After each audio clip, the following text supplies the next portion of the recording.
میدان کربلا کے ہمت اور جرت کے ان واقعات کو جو امت کو یہ درس دیتے کہ آؤ کیسے بھی حالات کیوں نہ ہو ہم بدترین حالات میں بھی دشمن کا مقابلہ کرنا جانتے ہیں، تم ان حالات کو مظلومیت میں ڈھال کے صرف 500 کے نوٹ اپنے سر پہ نچھاور کرنے کے لیے یہ ثابت کرنا چاہتے ہو کہ ہم مظلوم تھے، مظلوم نہیں تھے۔ آؤ ذرا میدان کربلا میں جا کے دشمن کو پوچھو کہ آج بھی کربلا کے میدان میں ابن حسین رضی اللہ تعالیٰ عنہ کے بچوں کے ہاتھوں جو لوگ مارے گئے ان کی قبروں پر بدترین عذاب آج بھی جاری ہے۔ السلام علیکم پیارے دوستو، کیسے ہو؟ امید کرتا ہوں خیریت ہوں گے۔ اللہ پاک اب سب کو خوش رکھے۔ دوستو آج کی اس ویڈیو میں ہم لے کر حاضر ہوئے ہیں مولانا شاہی امام صاحب کا خوبصورت بیان۔ دوستو آج کا عنوان ہے حضرت امام حسین رضی اللہ تعالیٰ عنہ کا خوبصورت واقعہ۔ دوستو اس بیان کو لاسٹ تک ضرور سنیے گا، ہم لے کر چلتے ہیں آپ کو ہم بیان کی جانب۔ یکم محرم سے لے کے 10 محرم تک کے جو واقعات ہیں جس میں پیارے نبی حضرت محمد رسول اللہ صلی اللہ تعالیٰ علیہ وسلم کے نواسے اور مولا علی رضی اللہ تعالیٰ عنہ کے لخت جگر سیدنا امام حسین رضی اللہ تعالیٰ عنہ کی شہادت، میدان کربلا کے واقعات، یہ ایک ایسی قربانی ہے جس نے قیامت تک کے لیے اہل ایمان کو پختگی عطا کی۔ 7 محرم سے 10 محرم تک میدان کربلا میں کیا ہوا؟ بہت سارے لوگ اور آج کل کے جو نچنیا مولوی ہیں جن کی نہ شکلیں مسلمانوں جیسی ہیں اور جو سارا سال نہ کبھی نماز کے قریب پھٹکتے ہوں، وہ بتاتے ہیں 10 محرم کو کہ حضرت امام حسین کون تھے، جن کو خود نہیں پتا، جو ناچ ناچ کے باتیں کرتے ہیں اسٹیج سے کودتے ہوئے، کبھی 10 فٹ ادھر چلے جاتے ہیں، کبھی 10 فٹ ادھر چلے جاتے ہیں۔ وہ بتاتے ہیں لوگوں کو کہ جی کفر اور اسلام کے درمیان ایک جنگ ہوئی میدان کربلا میں۔ کون کہتا ہے کہ کفر اور اسلام کے درمیان جنگ تھی؟ محمد الرسول اللہ کے نواسے کو شہید کرنے والے بدقسمتی سے وہ بھی وہی لوگ ہیں جو نماز کے اندر بار بار کہتے ہیں اللہم صلی علی محمد وعلی آل محمد۔ یہ کہنے والے لوگوں نے سیدنا امام حسین کو سجدے کے اندر شہید کیا ہے۔ لوگ اس بات کو جانتے ہی نہیں ہیں کہ کربلا کے میدان میں ہوا کیا ہے۔ مولا علی کے صاحبزادے نے یزید کے ساتھ کس بات کی جنگ لڑی ہے؟ یہ جو شرابیں پی کے جلوس نکالتے ہیں، ان میں سے کسی ایک کو روک کے پوچھو کہ ذرا تم بتاؤ گے کہ امام حسین کی لڑائی کیا تھی یزید کے ساتھ؟ تو ان کو سر سے لے کے پیر تک یہ بھی نہیں پتا بھی لڑائی تھی کیا، وجہ کیا تھی، کیا بات ہو گئی کہ یزید جو ہے وہ ان کے خون کا پیاسا ہو گیا؟ کیوں اس نے ابن زیاد کو وہاں بھیجا؟ شمر نے تلوار کیوں اٹھائی اس بدبخت نے؟ آخر وجہ کیا ہے؟ بس ایک رسم ہے کہ حلوہ اتارنا ہے، دیگیں اتارنی ہے۔ مسلم بن عقیل جب کربلا سے پہلے پہنچ چکے تھے کوفہ میں، تو ان کے حالات دیکھ کے لوگوں نے امام حسین رضی اللہ تعالیٰ عنہ کو جا کے بتایا مکہ مکرمہ میں کہ حضرت کوفے والوں کے دل تو آپ کے ساتھ ہیں، ان کی تلواریں آپ کے ساتھ نہیں ہیں۔ بزدل لوگ ہیں، منافق ہیں، لوگوں کو پتہ ہی نہیں کہ واقعہ کیا ہے، قصہ کیا ہے۔ وہ لوگ دعویٰ کرتے ہیں نعوذ باللہ مولا علی کے وارث ہونے کا، جنہوں نے کبھی فجر میں اٹھ کے اللہ کو راضی ہی نہیں کیا، اور سیدنا علی مرتضی رضی اللہ تعالیٰ عنہ مسجد میں قدم رکھتے ہیں، سر سے پیر تک کانپنے لگتے ہیں۔ لوگ پوچھتے ہیں یا امیر المومنین کیا بات ہے؟ آپ تو داماد رسول ہیں، آپ تو حسن و حسین کے والد ہیں، آپ فاطمۃ الزہرا کے خامد ہیں، آپ تو شیر خدا ہیں، اور جس کو عمر بن خطاب نے کہا کہ علی میرے مولا ہیں، اور لوگ پوچھتے ہیں کہ اے مولا علی آپ کیوں کانپتے ہیں؟ فرمایا جب میں مسجد میں آتا ہوں مجھے ڈر لگتا ہے کہ احکم الحاکمین کے دربار میں جا رہا ہوں، کوئی بے ادبی نہ ہو جائے۔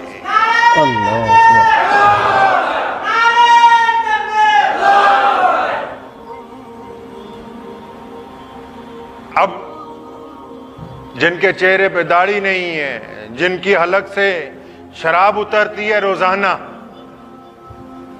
ان کا دعویٰ ہے کہ ہم ہیں مولا علی کے غلام، جھوٹ بولتے ہیں، وہ نہیں ہیں۔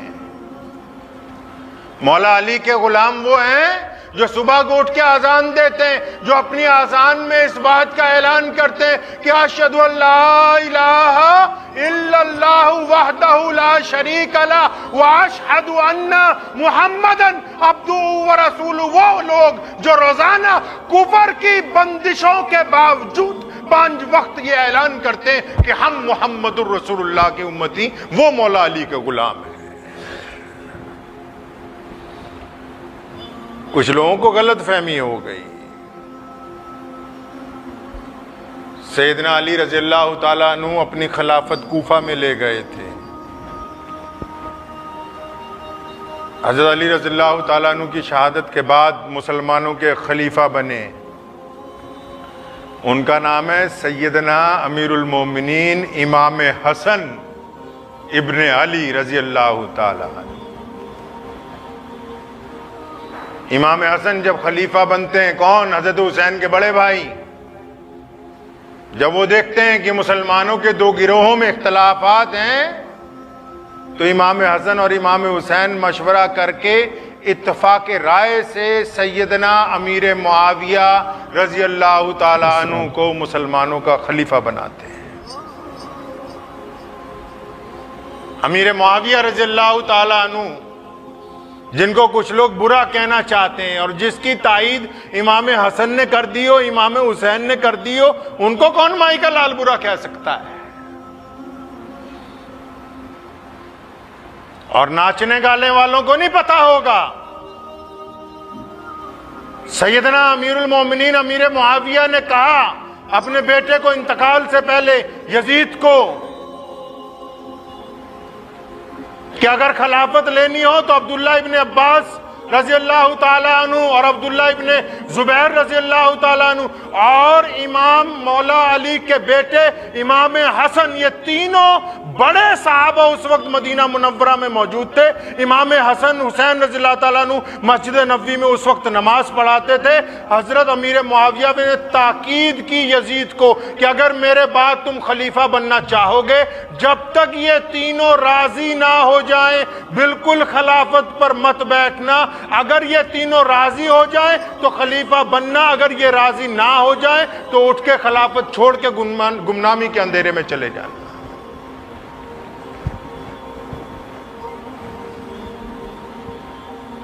ادھر جب وہ سیدنا امیر معاویہ کا انتقال ہوا تو یزید کو بڑی فکر ہوئی کہ اگر یہ لوگ مجھے بیعت نہیں کریں گے نا تو میرے ہاتھ میں گدی نہیں آئے گی۔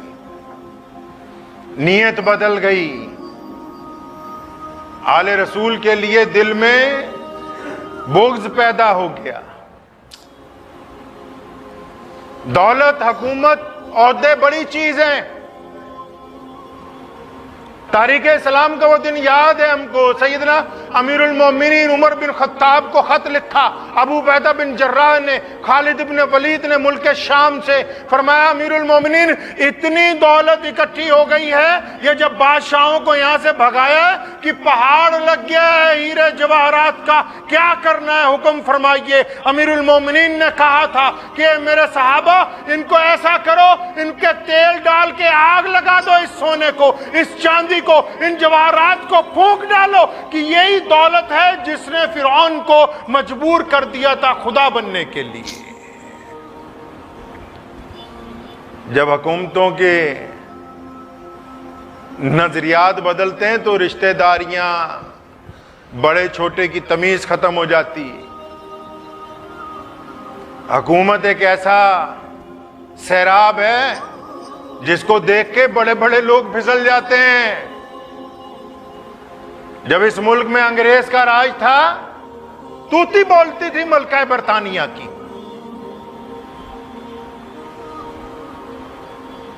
ہندوستان کے بڑے بڑے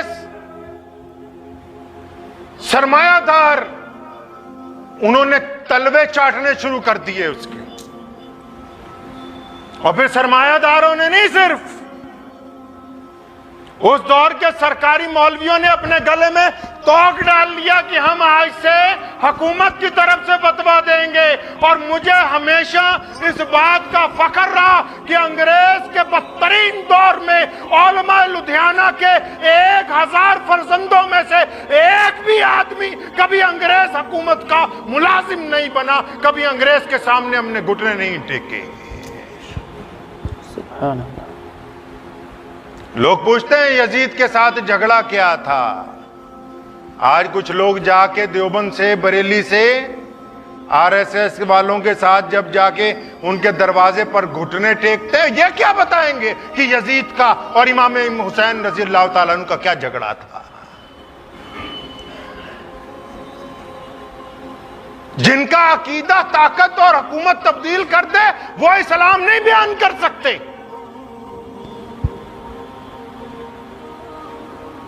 امام حسین رضی اللہ تعالیٰ عنہ کے پاس قاصد بھیجا، مدینے کا جو گورنر تھا، اس نے حضرت امام حسین کو اپنے گھر پہ بلایا کہ آپ ایسا کریں یزید کی بیعت کر لیں. فرمایا میں اس کی بیعت کس طرح کر سکتا ہوں اگر تمام مسلمان اس کو مان لیں؟ فرمایا نہیں حضرت پہلے آپ کر لیں. فرمایا تم ہمیں عام آدمی سمجھتے ہو؟ آج حسین تمہارے ہاتھ پر بیعت کر لے، تم پوری دنیا میں مسلمانوں کو بتاتے پھرو کہ حسین نے یزید کی بیعت کر لی ہے، تم بھی کر لو. فرمایا نہیں، عام لوگوں کے اندر لے کے آؤ یزید کو، ہم بھی دیکھیں مسلمان اس کی بیعت کرتے ہیں کہ نہیں کرتے. ابھی وہ مدینہ کا گورنر بات کر رہا تھا امام حسین رضی اللہ تعالیٰ عنہ سے، تو عبد الملک بن مروان اس کے کان میں کہتا ہے، کہنے لگا سنو، اگر یہ امام حسین باہر نکل گئے گورنر ہاؤس میں سے تو بڑا مسئلہ ہو جائے گا پھر ہمارے ساتھ.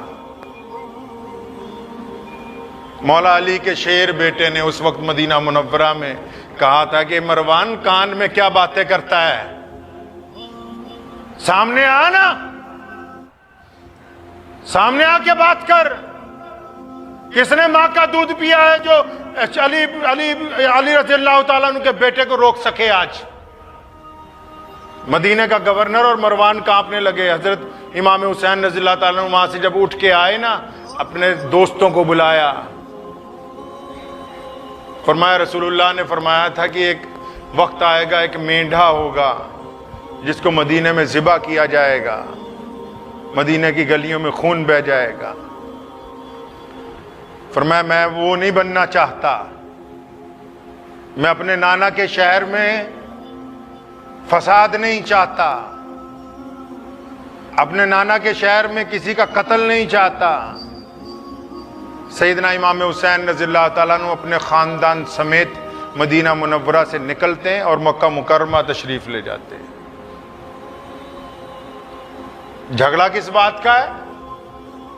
جھگڑا اس بات کا ہے کہ کسی بھی آدمی کو جو دین رسول صلی اللہ علیہ وسلم کا مخالف ہو اس کو غنڈہ گردی کرنے کی اجازت حسین نہیں دے سکتے.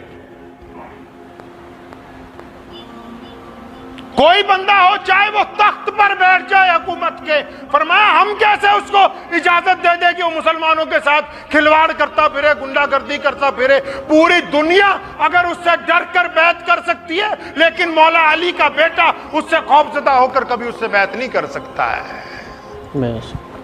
لوگوں نے روکا تھا سیدنا حسین کو مکہ مکرمہ سے جب کوفے کے لیے جانے لگے کہ آپ رسول اللہ کے لگتے جگر ہیں، مت جائیے، وہ آپ پر لشکر کشی کرے گا. آپ کی بہن نے کہا، سیدہ زینب نے، کہ بھائی ایک دفعہ پھر غور کر لیں. فرمایا میری پیاری بہنہ رسول اللہ صلی اللہ علیہ وسلم میرے نانا ابو خواب میں آئے تھے, انہوں نے کہا کہ حسین کسی قیمت کے اوپر دشمن کے آگے سر نہیں جھکانا. اگر آج یہ روایت قائم ہو گئی کہ طاقتور اداروں کے لوگ حکومت کے سامنے سجدے کرنے لگیں گے, پھر قیامت تک کوئی نہیں اٹھے گا غریبوں کی مدد کے لیے, پھر کوئی نہیں اٹھے گا قربانی دینے کے لیے. حق اور انصاف کی آواز پھر دب جائے گی.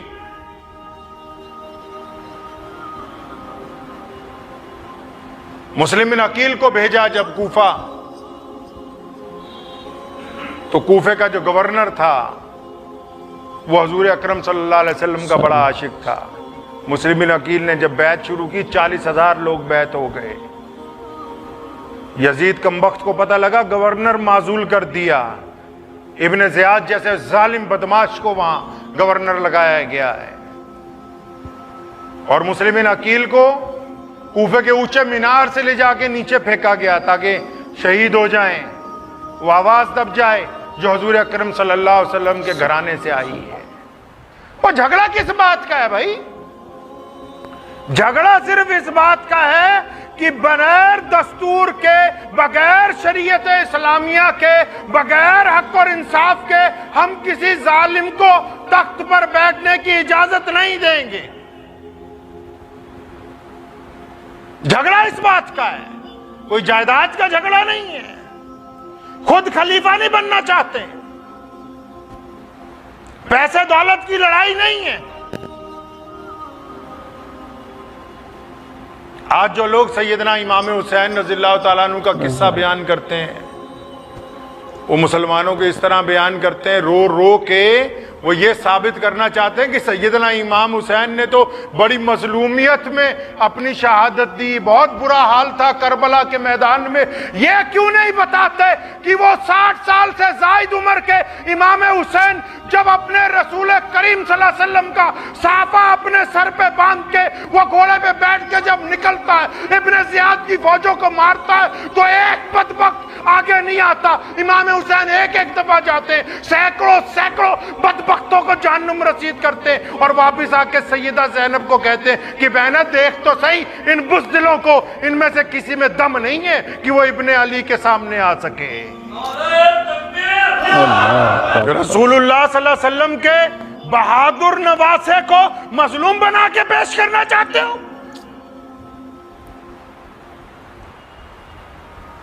میدان کربلا کے ہمت اور جرات کے ان واقعات کو جو امت کو یہ درس دیتے کہ آؤ کیسے بھی حالات کیوں نہ ہو ہم بدترین حالات میں بھی دشمن کا مقابلہ کرنا جانتے ہیں. تم ان حالات کو مظلومیت میں ڈھال کے صرف 500 کے نوٹ اپنے سر پہ نچھاور کرنے کے لیے یہ ثابت کرنا چاہتے ہو کہ ہم مظلوم تھے, مظلوم نہیں تھے. آؤ ذرا میدان کربلا میں جا کے دشمن کو پوچھو کہ آج بھی کربلا کے میدان میں ابن حسین رضی اللہ تعالیٰ عنہ کے بچوں کے ہاتھوں جو لوگ مارے گئے ان کی قبروں پر بدترین عذاب آج بھی جاری ہے.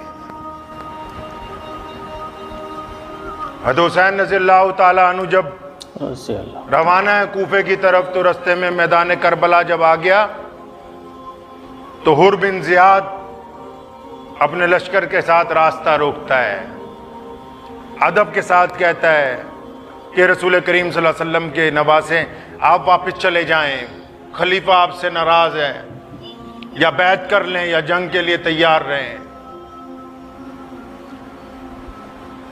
یہ بدترین داستان سنائیے ان لوگوں کو جو کہتے ہیں کفر اور اسلام کے درمیان جنگ تھی. حر بن زیاد اور اس کے لشکر نے 3 نمازیں سیدنا امام حسین رضی اللہ تعالیٰ عنہ کی امامت میں میدان کربلا میں ادا کی ہیں. 3 نمازیں.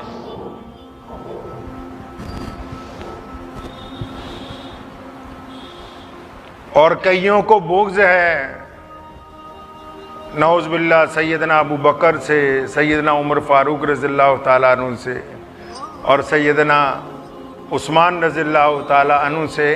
وہ یہ بتانا بھول جاتے ہیں کہ سیدنا امام حسین کے 4 بھائی ساتھ میں تھے. کون؟ علی مرتضیٰ رضی اللہ تعالیٰ عنہ کی دوسری بیوی کے 4 بیٹے. حضرت عباس علمبردار، عباس بن علی، ابو بکر بن علی، عثمان بن علی، عمر بن علی، رسول اللہ صلی اللہ علیہ وسلم کے یہ جو یار تھے نا، یہ علی مرتضی رضی اللہ تعالیٰ عنہ کے بھی جگری یار تھے۔ علی مرتضی نے اپنے بچوں کا نام ابو بکر کے نام پر رکھا، اپنے بیٹے کا نام عمر بن خطاب کے نام پہ رکھا، اپنے بیٹے کا نام عثمان ذی النورین کے نام پہ رکھا۔ آج جو لوگ سیدنا امام حسین کی شہادت کو بیان کرتے ہیں، ان 4 شہزادوں کا نام اس لیے غائب کر دیتے ہیں کہ بھی ان کا نام خلفائے راشدین کے نام کے اوپر ہے۔ سیدنا حسن رضی اللہ تعالیٰ عنہ کے بیٹے میدان کربلا میں جب جنگ کا طبل بجانا، سب سے پہلے وہی بندہ حر بن زیاد جو دشمن کا سپہ سالار تھا، وہ سب سے پہلے دوڑ کے لشکر اپنا گھوڑا لے کے سیدنا حسین کی طرف آ گیا کہ میں ایسی گستاخی نہیں کر سکتا کہ آل رسول کے خلاف لڑوں۔ پہلا بندہ جس نے سیدنا امام حسین کی اقتداء میں اپنی گردن اتروائی ہے وہ حر بن زیاد ہے۔ آج بھی اگر آپ کبھی جائیں گے کربلا کے میدان میں، اگر لوگ امام حسین رضی اللہ تعالیٰ عنہ کے روضہ مبارک پر فاتحہ پڑھتے ہیں تو وہاں حر کو بھی لوگ سلام اس لیے کرتے ہیں کہ وہ بندہ جس نے ظالم حکمران کے منہ پر تھوک دیا کہ میں آل رسول کے ساتھ ہوں، تمہارے ساتھ نہیں ہوں۔ سیدنا امام حسین جب نکلنے لگے لڑنے کے لیے نا، ایک جوان امام قاسم نکل کے سامنے آیا، بالکل تیار ہے، کہنے لگا چچا پہلے میں لڑوں گا۔ فرمایا نہیں، تو میرے بھائی سیدنا حسن رضی اللہ تعالیٰ عنہ کی یادگار ہے، تو ان کے خاندان کا چشم و چراغ ہے، تو رہنے دے۔ فرمایا چچا میرے ابا نے نا میرے ہاتھ پر ایک تعویذ باندھا تھا۔ امام قاسم رضی اللہ تعالیٰ عنہ فرماتے ہیں میرے ابا نے میرے ہاتھ پر ایک تعویذ باندھا تھا اور فرمایا تھا بیٹا جب کوئی بہت بڑی مصیبت آ جائے اس تعویذ کو کھول کے پڑھنا۔ فرمایا آج جب میں نے وہ تعویذ کھولا ہے نا، وہ تعویذ نہیں تھا، وہ میرے باپ کا میرے نام رکا تھا۔ اس میں لکھا ہے کہ اے قاسم اگر تیرے چچا پر کبھی وقت آ جائے تو اپنے چچا کے آگے رہ کے لڑنا، پیچھے رہ کے نہیں لڑنا ہے۔ اللہ امام حسین نے اپنے بھائی کا رکا دیکھا، آنکھوں میں آنسو آ گئے، اجازت دی اپنے بھتیجے کو۔ مورخین نے لکھا ہے سیدنا حسن رضی اللہ تعالیٰ عنہ کا نوجوان فرزند اس انداز سے اکیلا لڑا کہ اگلی صفیں ساری دشمن کی پلٹ دیں۔ شمر جیسے ظالموں کو فکر ہو گئی کہ یہ کیا ہو گیا۔ کسی نے کہا کہ یہ مولا علی کے گھر والے ہیں، وہ یہ 72 ضرور ہیں، یہ ایک ایک آدمی 1,000 کے برابر ہے۔ دشمن کی تعداد کتنی ہے جی؟ 22,000۔ اور امام حسین رضی اللہ تعالیٰ عنہ کے ساتھی کتنے ہیں؟ 72 ساتھی ہیں۔ اور کچھ بدبخت کہتے ہیں کہ صحابہ رضی اللہ تعالیٰ اجمعین کی اولادیں ساتھ نہیں تھیں۔ آپ تاریخ اٹھائیں اور کتابیں پڑھیں، اہل بیت میں سے رسول اللہ صلی اللہ علیہ وسلم کے گھرانے میں سے 21 افراد تھے، اور ان کے علاوہ جتنے لوگ ہیں تب تمام کے تمام جید صحابہ کرام رضی اللہ تعالیٰ اجمعین کی اولادیں ہیں۔ امام قاسم نے جب 2 حملے کیے نا، گاجر مولی کی طرح دشمن کاٹے، تو واپس آئے، اپنے چچا کو کہنے لگے چچا اگر 2 گھونٹ پانی کے مل جاتے نا میں پورا لشکر ہی اکھاڑ کے پھینک دیتا۔ اتنی شدت کی پیاس لگی ہوئی تھی۔ کچھ باتیں اپنے چچا سے کر کے پھر جب دوبارہ حملہ کرتے ہیں نا، دشمن پیچھے کو ہٹ رہا ہے یا آگے بڑھ رہے ہیں۔ ابن زیاد جیسے بدبختوں نے جرنیلوں کو کہا، کہنے لگا یہ اگر اکیلے لڑو گے یہ سب کو مار دے گا، ایک ساتھ اس پر حملہ کرو۔ کئی لوگ امام قاسم پہ حملہ کرتے ہیں، ایک تیر گردن میں آ کے لگتا ہے تو اپنے گھوڑے سے گرتے ہیں۔ سیدہ زینب اپنے خیمے سے دیکھتی ہیں اور امام حسین کو فرماتی کہ وہ دیکھ ہمارے بھتیجے نے جام شہادت نوش کر لیا، اس کو اٹھا کے لاؤ۔ امام حسین رضی اللہ تعالیٰ عنہ پہلے اپنے بھتیجے کو چھاتی سے لگا کے اپنے خیمے تک لاتے ہیں۔ آج تو کسی کے گھر میں ایک جنازہ ہو جائے نا تو اس کو 15 دن صورت نہیں آتی، اور یہاں تو جنازوں کی لائن لگی ہوئی ہے۔ اور پھر علی اکبر سیدنا حسین رضی اللہ تعالیٰ عنہ کے بڑے صاحبزادے۔ علی اکبر کون ہے پتہ ہے؟ آج تو صرف بس ڈھول تماشے رہ گئے۔ رسول اللہ صلی اللہ علیہ وسلم کے وفات کے بعد،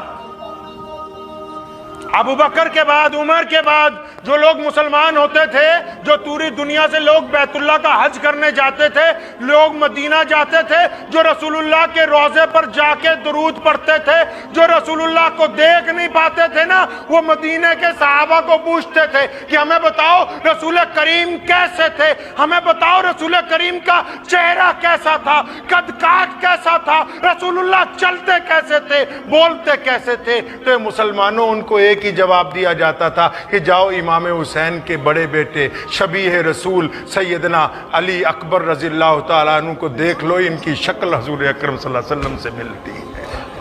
سبحان اللہ۔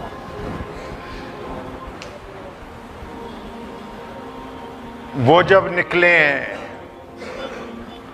دشمن کی دانت کھٹے کر دیے جب اس نوجوان نے،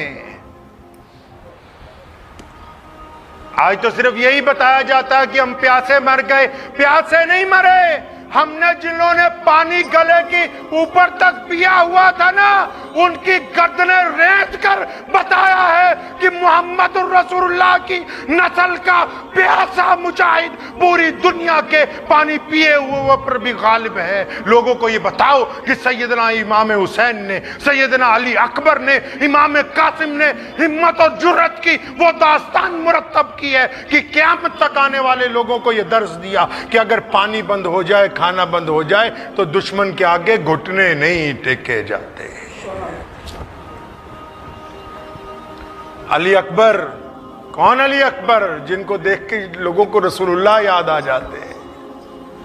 علی اکبر جب شہید ہوتے ہیں نا تو تیر لگتا ہے ان کی گردن میں، اور ان کے والد امام حسین رضی اللہ تعالیٰ عنہ جب اپنے نوجوان بچے کو اٹھاتے ہیں، گردن میں سے جب تیر نکالتے ہیں نا تو آسمان کی طرف منہ کر کے کہتے ہیں کہ مولا آج اگر ابراہیم خلیل اللہ ہوتے، آج اگر ابراہیم خلیل اللہ علیہ السلام یہاں موجود ہوتے نا، میں ان کو کہتا کہ ابراہیم خلیل اللہ دیکھیے، آپ تو اپنے بیٹے کی گردن پر چھری پھیرتے وقت آنکھوں پر پٹی باندھ رہے تھے، میں دونوں کھلی آنکھوں سے اپنی تمام اولاد اللہ اور اس کے رسول کے لیے شہید کروا رہا ہوں۔ اللہ۔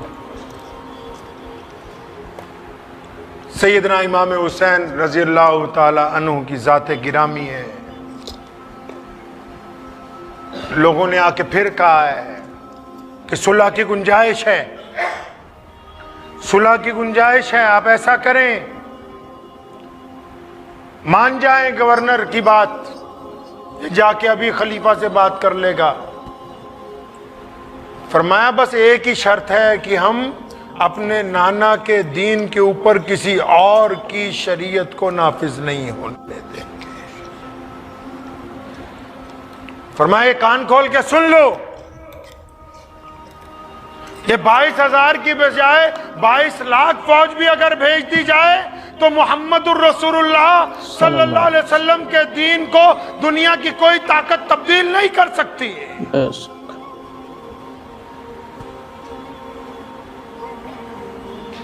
کئیوں نے بڑی منتیں بھی کی، لیکن سیدنا امام حسین نے درس دیا ان مسلمانوں کو، کن کو؟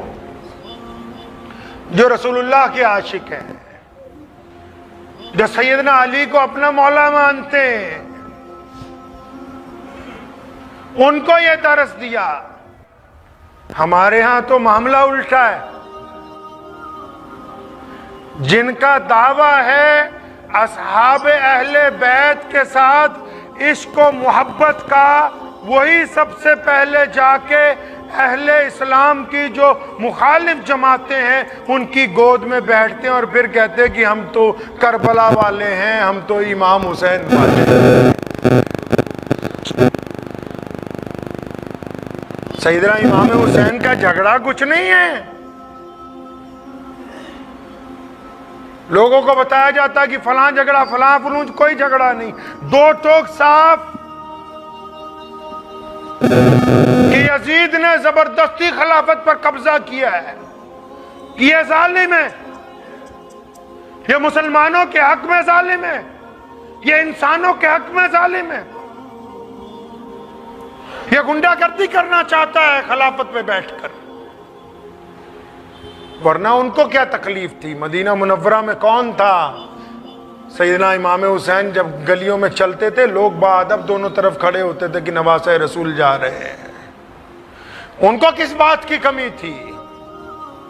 حضور اکرم صلی اللہ علیہ وسلم کے بعد جب حضرت علی رضی اللہ تعالیٰ عنہ خلیفہ بنے، ان کے بعد اگر مسجد نبوی میں کوئی نماز پڑھاتا تھا، امام حسین رضی اللہ تعالیٰ عنہ خود مصلی پر کھڑے ہوتے تھے، کوئی اور نہیں۔ آج ہم قصہ بیان کرتے ہیں، وہ اس طرح بیان کرنا چاہتے ہیں رو رو کے کہ بہت ظلم ہو گیا، ظالم مر گئے، قتل حسین اصل میں ہے مرگ یزید، اسلام زندہ ہوتا ہے ہر کربلا کے بعد۔ کسی نے کہا نا کہ روئیں تو وہ جو قائل ہوں اموات شہیداں کے۔ قرآن نے کہا نا وَلَا تَقُولُوا لِمَنْ يُقْتَلُ فِي سَبِيلِ اللَّهِ اموات، اور جو اللہ کے راستے میں قتل کر دیے گئے ان کو مردہ مت کہو، وہ زندہ ہے۔ بے شک حسین کل بھی زندہ تھے، حسین آج بھی زندہ ہے۔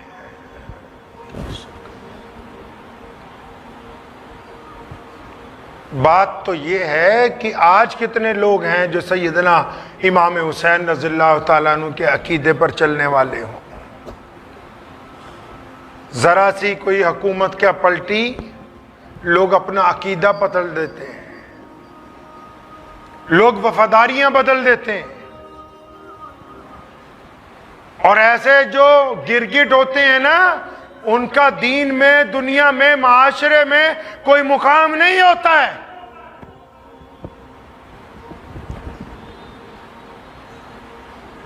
مقام انہی لوگوں کا ہے۔ یزید کے ساتھ اس کے تخت کے دائیں بائیں جو لوگ بیٹھے ہوئے تھے، آج کسی کو نہیں پتا کائنات میں، دنیا میں کون لوگ تھے۔ یزید جہنم رسید ہو گیا، لیکن سیدنا امام حسین کے دائیں بائیں جن لوگوں نے قربانیاں دی، ان کا ایک کے خون کے قطرے کا امت کو پتا ہے کہ کس کا خون کا قطرہ کہاں گرا ہے۔ دنیا ان کو یاد رکھتی ہے جو مشکل حالات میں بھی کھڑے رہتے ہیں، جو وقت کے ساتھ ساتھ رنگ بدلتے ہوں وہ کامیاب نہیں ہو سکتے۔ ہندوستان کی جنگ آزادی میں جب یہاں انگریز قابض تھا، سیدنا حسین احمد مدنی رحمت اللہ علیہ، ان کو مالٹا میں قید کر دیا لے جا کے انگریز نے، اور سامنے ایک کاغذ رکھا ہوتا تھا کہ حسین احمد اس پر دستخط کرو کہ خلافت عثمانیہ کے خلاف انگریز کی لڑائی جائز ہے، اس پر دستخط کرو کہ مسلمان انگریز کی فوج میں بھرتی ہو کے عثمانی خلافت کے خلاف لڑ سکتے ہیں۔ حسین احمد نے اور حضرت مفتی محمود الحسن نے تا زندگی اپنی پیٹھ پر درے کھا لیے، لیکن انگریز کی بات کبھی نہیں مانی۔ آج ان کی اولاد جب جا کے RSS والوں کے سامنے گھٹنے ٹیکتی ہے تو وہ حسین احمد مدنی والی بات نہیں ہے۔